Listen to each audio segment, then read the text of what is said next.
सिपाही भर्ती परीक्षा का पेपर लीक होने के बाद यूपी पुलिस भर्ती एवं प्रोन्नति बोर्ड ने परीक्षा कराने वाली अहमदाबाद की कंपनी एजुटेस्ट को ब्लैकलिस्ट कर दिया है।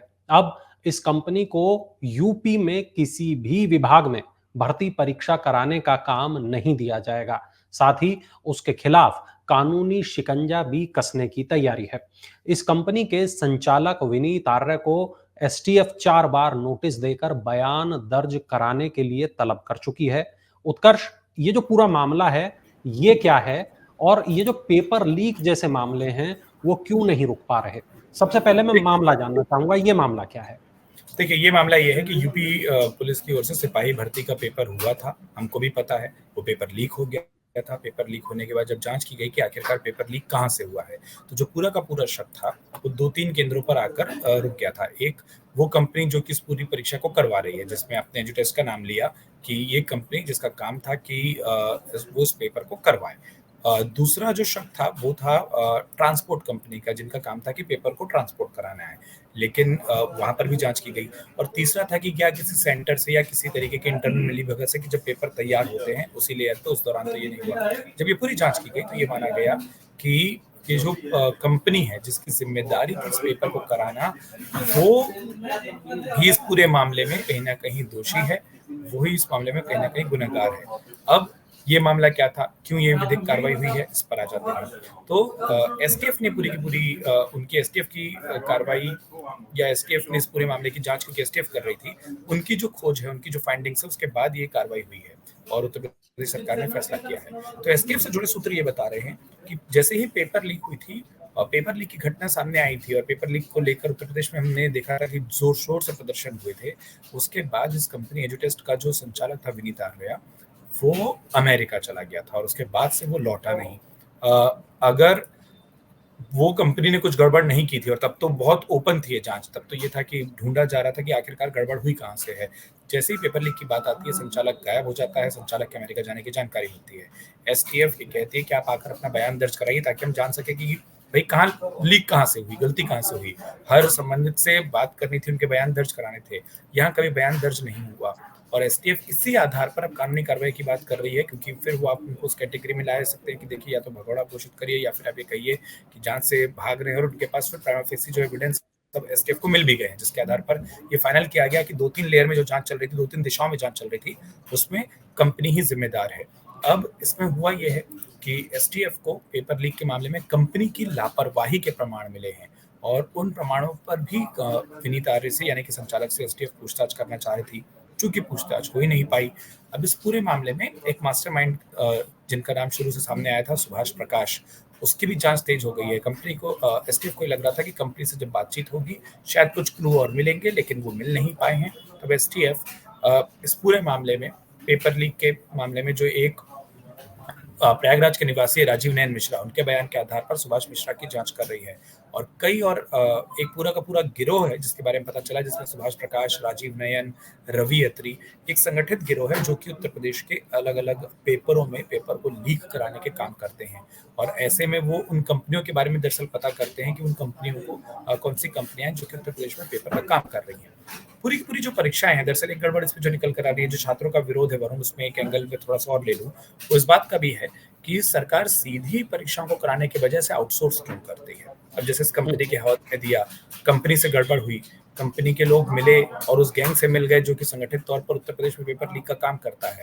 भविष्य तो छात्रों का और समय तो छात्रों का बर्बाद हो रहा है, उन अभ्यर्थियों का बर्बाद हो रहा है। तो ये भी एक शिकायत है, और इसीलिए अब इस मामले में भी सोचा जा रहा है कि क्या आने वाले समय में उत्तर प्रदेश में जो भर्ती बोर्ड है वो किसी कंपनी को, किसी इस तरीके से परीक्षाओं को आउटसोर्स कराने के बजाय क्या खुद उन परीक्षाओं को कराने लगेगा। लेकिन फिलहाल जो बड़ी बात है वो ये है कि अब एजुटेस जो कंपनी है वो उत्तर प्रदेश में कोई भी यानी कोई भी और भर्ती परीक्षा नहीं कर सकेगी। उत्तर प्रदेश में उसको कोई काम नहीं मिलेगा, ब्लैक लिस्ट कर दिया गया है। और संचालक अगर खुद पेश नहीं होते, 4 बार एसटीएफ ने संपर्क किया है, बुलाया है बयान देने के लिए, अपनी बात रखने के लिए, और अब तो एसटीएफ के पास, जैसे मैंने आपको कहा कि जो सूत्र हमको बता रहे हैं कि प्राइमा फेसी कुछ इस तरीके के पुख्ता प्रमाण भी मिले हैं कि कंपनी की ओर से गड़बड़ हुई है, कंपनी के लोग ही उस पूरे गिरोह से मिले।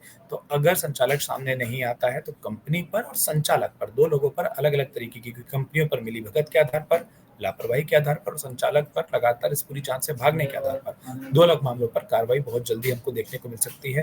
कार्रवाई क्या होंगी, किन धाराओं में होगी, जैसे ही मुझे लगता है कि एसटीएफ वो अपनी तरफ से कागजी कार्रवाई पूरी कर लेगी, तो वो नोटिस या वो मुकदमा जो उनके खिलाफ लिखा जाएगा, वो भी बहुत जल्दी जानकारी सामने आ जाएगी वरुण। बिल्कुल।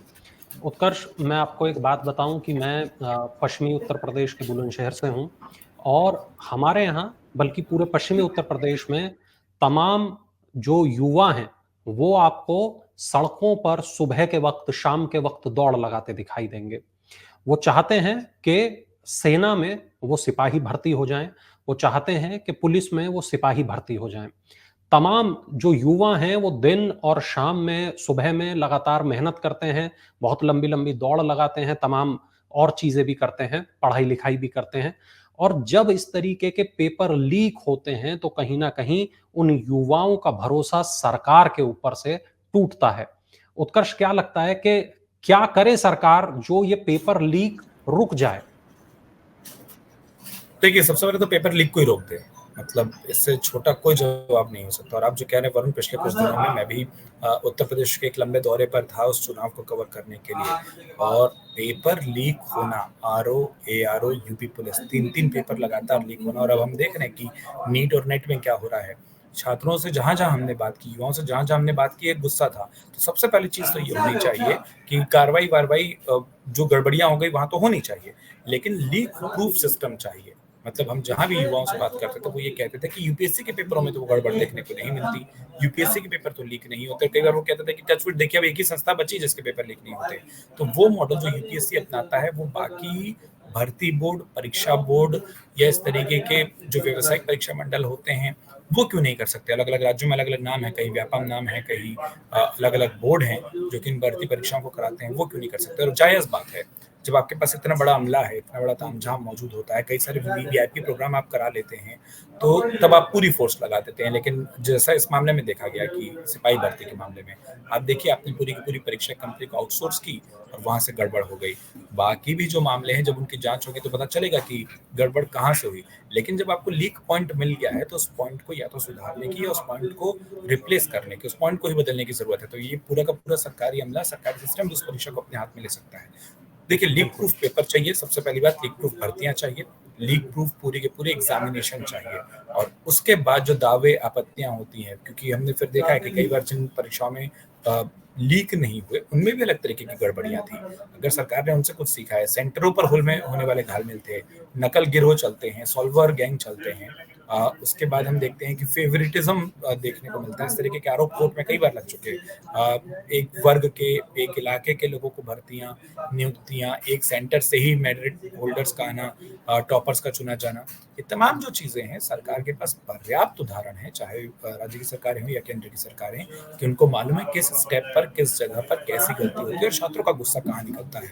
अब वक्त आ गया और बहुत देर का वक्त नहीं है। 1 साल के भीतर 5 बड़ी परीक्षाओं का, अगर हम उत्तर प्रदेश के छात्रों के संदर्भ में देखें तो Varun, RO, ARO, UP police, net और नीट, अब 5-5 परीक्षाएं अगर, और इनमें से कई लोग जो बिहार जाकर शिक्षक भर्ती में गए थे तो वो पेपर भी, उसका भी हश्र वही हुआ बिहार में। तो अगर उत्तर प्रदेश के तमाम युवाओं की दृष्टि से बात करें, सिर्फ उत्तर प्रदेश की दृष्टि से बात करें, तो 5 उत्तर प्रदेश में ही जो युवा बैठे हैं, और अगर वो आसपास राज्यों में जाकर अटेम्प्ट करते तो 6 परीक्षाएं ऐसी, भर्तियां या परीक्षाएं ऐसी हो गई जिससे उनका समय बर्बाद हुआ और स्पष्टता नहीं है। जब हम ये स्टोरी कल कर रहे थे, आज भी हमने जब इस पर स्टोरी की थी, या मैंने जब सोशल मीडिया पर इस खबर को हम चर्चा कर रहे थे, उससे पहले हमने जब इस खबर आई थी कि इस खबर को मैंने डाला था, तो मैंने ट्विटर पर भी या मैंने एक्स पर देखा था कि जब मैंने इस बात को डाला कि उस पूरी की पूरी कंपनी को ब्लैकलिस्ट कर दिया गया, जैसे आपने इतना निजी अनुभव बताया, मैं एक लाइन बस और जोड़ दूं, लोगों ने उस पर उस कार्रवाई की तो तारीफ की है वरुण, लेकिन सवाल ये पूछा है कि परीक्षा कब होगी। देखिए, अब तक वो डेट नहीं आ पाई है जो 6 महीने होना था। तो वो जो बच्चे बैठे हुए ना, अब उनकी अपेक्षा ये है कि ठीक है, आपने गड़बड़ी पकड़ ली, आप उस पर कार्रवाई कर रहे हैं, कार्रवाई चलती रहेगी, लेकिन अब परीक्षा हो और दूसरी बार बेहतर सिस्टम से हो, बिना लीक के हो, ये जरूरत है। अगर आप ये वीडियो YouTube पर देख रहे हैं तो हमारे चैनल को सब्सक्राइब करें और बेल आइकन को दबाना ना भूलें। अगर आप Facebook पर ये वीडियो देख रहे हैं तो हमारे पेज को लाइक करें।